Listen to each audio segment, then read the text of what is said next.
Hello, today is May the 12th, 2025, and we are now in chapters. And we are now on the book of Psalm, chapter 1, verse 2. It says, "But his delight is in the law of the Lord, and in his law doth he meditate there day and night." So, who is the he that is being talked about in this verse? We can find it in verse 1. The man who is blessed, the one who does not walk in the counsel of the ungodly, the man who does not stand in the way of sinners, the man who does not sit in the seat of the scornful.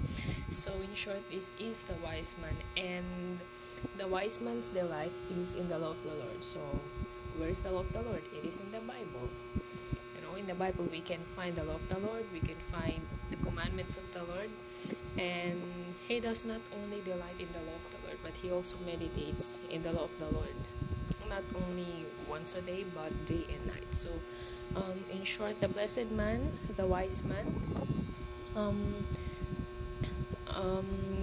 focuses on the word of the Lord. The wise man makes time to meditate on the word of the Lord, not only to read the word of the Lord, but also to meditate therein day and night, but also to really have a fellowship with God, and absorb everything that he's reading, study everything that he's reading in the word of the Lord. So that is why Bible reading is as important as prayer. And we always say that prayer and Bible reading are like twins.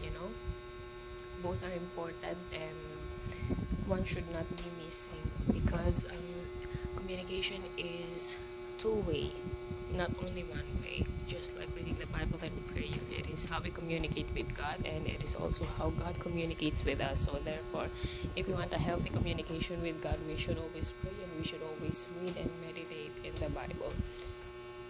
And not only merely reading the verses, but meditating the Bible and really understanding the